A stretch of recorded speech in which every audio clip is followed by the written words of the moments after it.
Hello. CO साहब बोला जा रहा है क्या? हाँ, बोल रहे हैं। एक तो सर दाखिल खारिज वाद संख्या 26 20 24 25 का है सर। हाँ, 4 महीने से सर आप ही के यहाँ इसको हाँ, ऑब्जेक्शन इस पे डाला गया था। हाँ, तो हाँ, री हेयरिंग रिमार्क होता है, आदमी जाता है आता है और उसको हाँ। उसी तरह 75 दिन में न कर देना अस्वीकृत या स्वीकृत। नहीं, मतलब क्या इसका सुनवाई हो गया है? सर बार बार सुनवाई भी हुआ, कलेक्टर साहब के यहाँ भी आवेदन दिए, आपके हाँ। यहाँ भी जो जो डॉक्यूमेंट्स मांगे सब दिया, फिर रजिस्टर्ड डाक से भी भेजा। आते फिर थाना पे आके आज हमसे मिल लीजिए। बुचहा थाना पे अभी हम बैठे हुए हैं। आके मिल लीजिए सब पेपर पहले लेके। पहले एक बार बताइए कै बार मिलेगा आपसे लोग? ए, आराम से बात करो रे।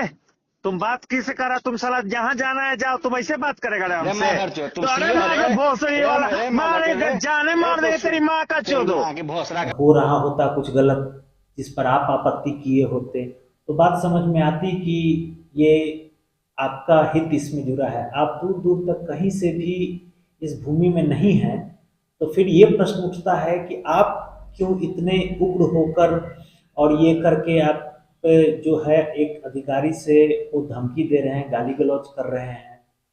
तो ये उचित नहीं है।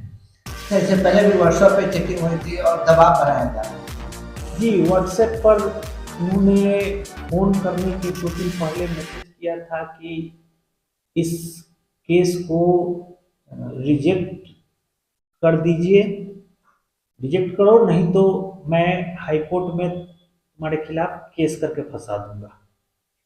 तो मैंने उस मैसेज को पढ़ा और पढ़ने के बाद चूंकि नंबर अननोन था, जानता भी नहीं था, तो बस पढ़ के मैंने कोई रिस्पॉन्स नहीं लिया कि ये है। और दूसरी बात कि ये जो केस के निष्पादन में विलंब की बात कर रहे हैं, तो उसके पीछे ये कारण है कि हमारे विभाग द्वारा अंचल के सभी हल्का को सीओ और आरओ के बीच बांट दिया गया है। तो ये केस जो है वो सीओ में अर्थात मेरे हल्का का नहीं है, आरओ के हल्का का ये केस है। और आरओ 2 महीने से अभी ट्रेनिंग में है और उसके पहले अगर सुनवाई की भी होगी तो उन्होंने ही की होगी, मैंने नहीं सुना था। इसलिए इस केस के विषय में मुझे जानकारी नहीं थी।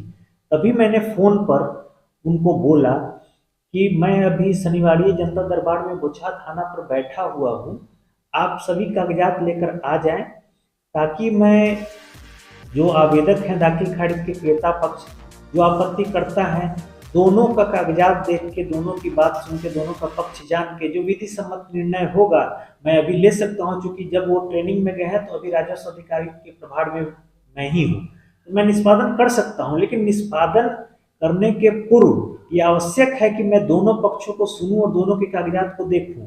इसीलिए मैंने उस दिन उनको थाने पर बुलाया था कि आप आइए पेपर लेके, और मैं अभी ही इसको सुनकर निष्पादित कर दूंगा। मैंने ये भी नहीं कि कोई 1 सप्ताह 10 दिन 15 दिन का टाल मटोल करने वाली बात कही। मैंने कहा अभी आइए आप थाने पे और मैं अभी बैठा हूं, आप पेपर लेकर आइए। इसी पर वो आग बबूला हो गए और गाली गलौज करने लगे, धमकी देने लगे, तरह तरह की ये करने लगे जो कि विधि सम्मत नहीं है। क्या लग रहा है कि आप पर दबाव बना करके गलत कार्य कराने का मतलब प्रयास किया जा रहा है? बिल्कुल, बिल्कुल। जिस हमारे यहाँ हजारों दाखिल खारिज प्रतिमाह होते हैं, ऐसा नहीं है कि हर वक्त हर एक केस की संपूर्ण जानकारी हमारे संज्ञान में हो, हजारों हजार केस की।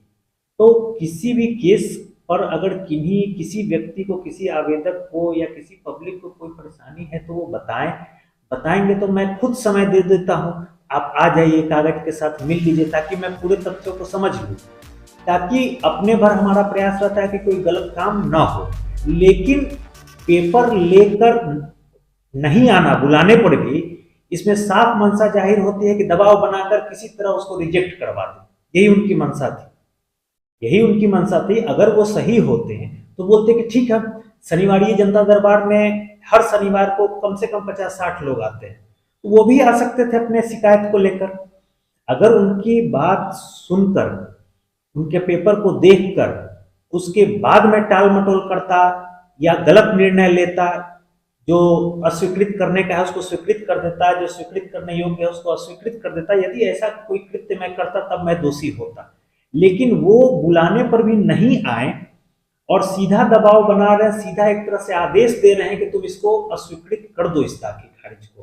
तो एक सीओ का भी ये राजस्व न्यायालय होता है।